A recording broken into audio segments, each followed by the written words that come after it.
तो martial divine God के पिछले एपिसोड में हमने देखा था कि शियाओ ने अंकल शेन से 1v1 फाइट की थी, जिसमें शियाओ ने अपने मिस्टीरियस टेक्निक के बदौलत अंकल शेन को लास्ट में हरा दिया था। जिसके लास्ट सीन में शियाओ ने अंकल शेन की कल्टीवेशन डिस्ट्रॉय कर उनको और उनके बेटे टाई को जेल में भिजवाने के साथ खुद पूरे इस चैन क्लैन का कंट्रोल ले लिया था। और अब आगे तो एपिसोड की स्टार्टिंग में हम शियाओ को देखते हैं जो एक बड़े से बाथटब में रिलैक्स कर रहा था, जिसके थोड़ी देर बाद जब उसकी आंख खुलती है तो वह बोलता है कि हाँ, अब लग रहा है कि मेरी बॉडी कुछ पहले से हल्का हुई है। अगर मुझे उस जगह पर वह साइन चार्ट ना मिला होता तो मैं जरूर ही उस वैली में मर चुका रहता, पर मेरी किस्मत काफी अच्छी थी कि मैं उस वैली में सरवाइव कर सका। जिसके कहने के साथ हम शियाओ के आगे उस वैली में क्या हुआ उसका फ्लैशबैक देखते हैं, जहाँ जब शियाओ उस एरो से घायल होने के बाद अपनी जान बचाकर भाग रहा था, तभी हम उसके पीछे एक स्टार स्वेलिंग डॉग बीस्ट को देखते हैं जो उसका काफी देर से पीछा कर रहा था। और अब जबकि स्टार स्वेलिंग डॉग बीस्ट की खासियत है कि वह किसी भी कल्टीवेटर की स्टार एनर्जी को खुद में अब्सॉर्ब कर सकता है, तो वह इस एबिलिटी का फायदा उठाते हुए शियाओ की बॉडी से उसकी स्टार एनर्जी को बाहर खींचते हुए अपनी बॉडी में अब्सॉर्ब करने लगता है। जो बात का पता जैसे शियाओ को लगता है तो वह तुरंत ही स्टार स्वेलिंग डॉग से दूरी बनाने की कोशिश करने लगता है, क्योंकि स्टार स्वेलिंग डॉग अपनी इस टेक्निक का यूज बस कुछ ही डिस्टेंस तक कर सकते हैं। उसके बाद उनकी टेक्निक बिल्कुल ही बेकार हो जाती है। जिन सब में शियाओ जब पहले से बहुत ही तेजी से भाग रहा था तो वह इस जगह पर इतना ज्यादा अंधेरा होने के कारण अपने सामने आ रहे पत्थर को नोटिस नहीं कर पाता, जिससे वह उस पत्थर से टकरा कर नीचे जा गिरता है। जिस सिचुएशन से रिकवर करने में शियाओ ने अब इतना समय दे दिया था कि वह डॉग स्वेलिंग बीस्ट अब शियाओ के बहुत ही करीब आ जाता है, जिससे अब शियाओ का बचने का कोई भी चांस नजर नहीं आ रहा था। इसलिए शियाओ अपनी नजर इधर उधर दौड़ाने लगता है, जिससे उसकी नजर अपने सामने वाले रिवर पर पड़ती है, जिसे देख शियाओ अब समझ गया था कि उसे अब आगे क्या करना है। जो अब ज्यादा समय बेकार ना करते हुए लास्ट मोमेंट पर उस स्वेलिंग डॉग से बचते हुए उस रिवर में छलांग लगा देता है, जिससे शियाओ तो अपनी जान उस स्टार स्वेलिंग डॉग बीच से बचा लेता है। पर यह रिवर ज्यादा गहरा होने के कारण अब शियाओ उसमें डूबता ही चला जा रहा था, जिससे शियाओ समझ जाता है कि अब उसके यहाँ सरवाइव करने का कोई भी चांस नहीं है। इसलिए वह डेथ को एक्सेप्ट करके बिल्कुल भी स्ट्रगल नहीं करता है कि वह इस रिवर से बाहर आ सके। जिसके दिखाते ही सीन यहीं पे कट हो जाता है और हमें अब शियाओ को किसी और ही जगह पर होश आता हुआ दिखाया जाता है, जो जगह शियाओ की माइंड वर्ल्ड होती है। जहाँ पहुंचकर शियाओ आगे कुछ समझ पाता उतने में हम शियाओ की बॉडी से एक ब्लू लाइट को बाहर निकलता हुआ देखते हैं, जो ब्लू लाइट थोड़ी समय के अंदर ही 12 जॉडिक साइन में ट्रांसफॉर्म हो जाता है, जिन हर एक साइन के अंदर हम एक अलग अलग एंशिएंट बीस्ट को देख पाते हैं। जिन जॉडिक साइन पर जब शियाओ की नजर पड़ती है तो वह बोलने लगता है कि यह तो स्टार डिवाइन आर्ट्स है, जिनके बारे में बस मैंने किताबों में ही पढ़ा था, पर यह मेरे माइंड वर्ल्ड में क्या कर रहे हैं। और लेजेंड्स की माने तो ये star divine arts ultimate arts of star divine palace से बिलोंग करता है, जिस पैलेस का मास्टर का नाम जी वुआन जी था, जिसकी बैटल आज से 10 साल पीछे किसी गाई टॉमक नामक कल्टीवेटर से हुई थी। जो कल्टीवेटर इतना पावरफुल था कि वह फाइट कई दिनों तक चली थी, जिसमें अनगिनत लोग मारे गए थे। जिस बैटल की वजह से एक बहुत ही बड़ा बीस्ट का झुंड हमारे डोंगियांग सिटी की ओर बढ़ने लगा था, जिन बीस्ट से उस सिटी के लोगों को बचाने के चक्कर में ही मेरे पेरेंट्स उसमें मारे गए। जिस बैटल के खत्म होने के बाद जी वुआन जी कुछ दिनों के अंदर ही मर गया था, जिसके मरने के बाद गाई टियोंग कई सालों से उस स्टार डिवाइन आर्ट्स को खोज रहा है जो उस बैटल में गुम हो गया था। और देखो तो ये स्टार डिवाइन आर्ट्स तो खुद मेरे पास है। फिर हम देखते हैं कि शियाओ ने जैसे ही अपनी बातों खत्म किया था उतने में वो 12 जॉडिक साइन आपस में फ्यूज करके एक स्क्रोल का रूप ले लेते हैं, जिसके अंदर वह स्टार डिवाइन आर्ट्स दिया हुआ था। जिस स्क्रोल को शियाओ जैसे ओपन करता है तो हम उसके अंदर 12 अलग अलग जॉडिक साइन को देख पाते हैं, जिन सभी साइन के अंदर अपनी एक टेक्निक होती है। तो शियाओ जब उस स्टार डिवाइन आर्ट्स को थोड़ी देर तक देखता है तो उसे यह नहीं समझ में आ रहा था कि इसके अंदर तो 12 मार्शल आर्ट टेक्निक बताई गई है, तो वह सबसे पहले किस मार्शल आर्ट टेक्निक को प्रैक्टिस करे, क्योंकि ये सभी टेक्निक अपनी अपनी जगह पर बहुत ही स्ट्रॉन्ग थे।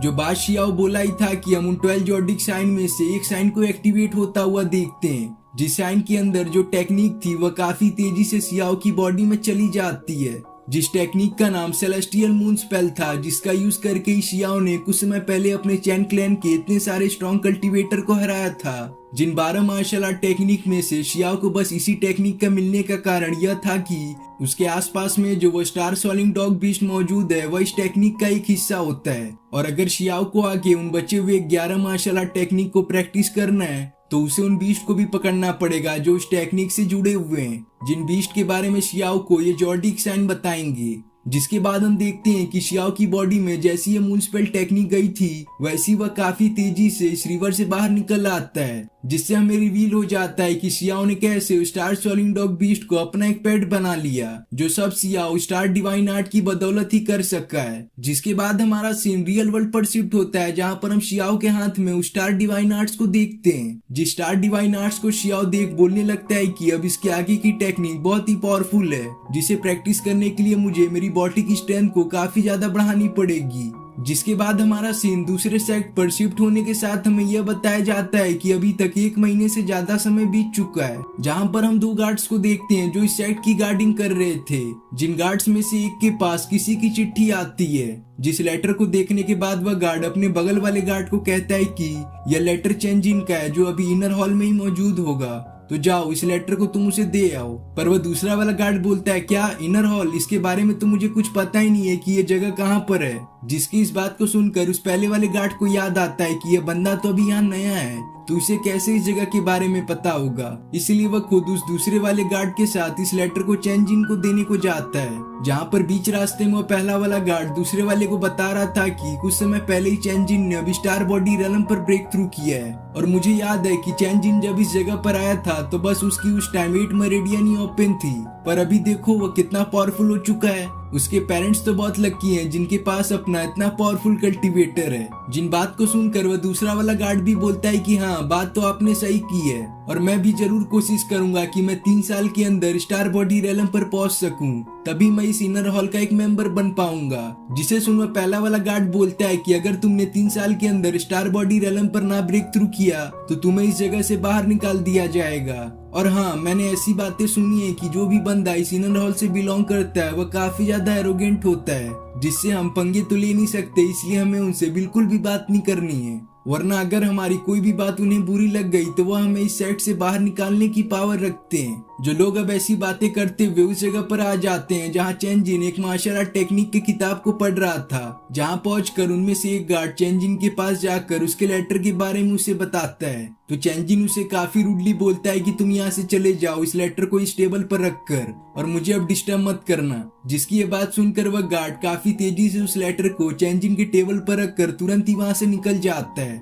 जिसके यहाँ से जाने के बाद चेंजिन उस लेटर को ओपन करके पढ़ता है, जिस लेटर को पढ़ते ही चेंजिन काफी गुस्से में शियाओ का नाम लेता है, जिससे हमें यह समझ में आता है कि शियाओ ने जो भी अंकल शेन और उसके बेटे टाई के साथ किया रहता है वह सब इस लेटर में लिखा था। जिन बातों को जानने के बाद ही चेंजिन अभी बहुत गुस्सा था, जिससे हम उसकी बॉडी से निकलते हुए और एक को साफ देख सकते हैं जो बहुत ही पावरफुल था। जिसके बाद हमारा सीन शियाओ पर शिफ्ट होता है, जो पिछले 1 महीने से बहुत ही हार्ड कल्टीवेशन कर रहा था, जिसका रिजल्ट यह निकलता है कि शियाओ अभी तक अपने 9 मेरिडियन को ओपन कर लेता है, जिससे हम उसके रिंग्स को बढ़ता हुआ देख पाते हैं, जो यहाँ पर भी नहीं रुकता और अपनी कल्टीवेशन को कुछ और घंटों तक प्रैक्टिस करता है। जिसके बाद जब शियाओ थक जाता है तो वह हमें बताता है कि अभी मैंने इतने दिनों के अंदर बस अपने 9 मेरिडियन को ही ओपन किया है, मैं अभी भी बहुत ज्यादा वीक हूँ और अब आगे मुझे 9 मेरिडियन को आपस में फ्यूज करना है, जिसके बाद ही मैं स्टार बॉडी रेलम पर पहुंच पाऊंगा। पर अभी मैं स्टार बॉडी रेलम के बस हाफ पाथ पर ही आया हूँ, जिसके लिए मुझे मेरी बॉडी को रिफाइन करके मेरी स्ट्रेंथ को पहले से कई गुना ज्यादा बढ़ाना पड़ेगा।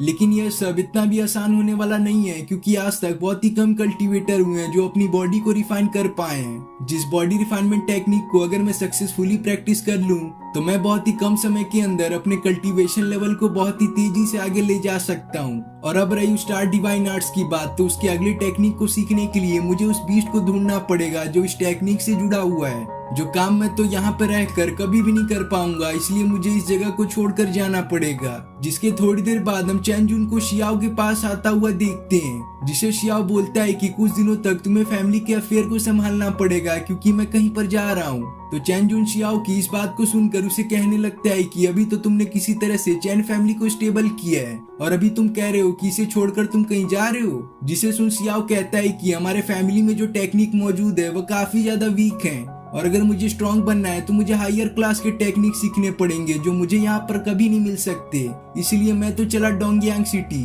और जब तक मैं उस जगह से ना आ जाऊं तब तक तुम्हें इस फैमिली को संभालना पड़ेगा। जिसके बोलने के साथ ही एपिसोड यहाँ पे खत्म हो जाता है।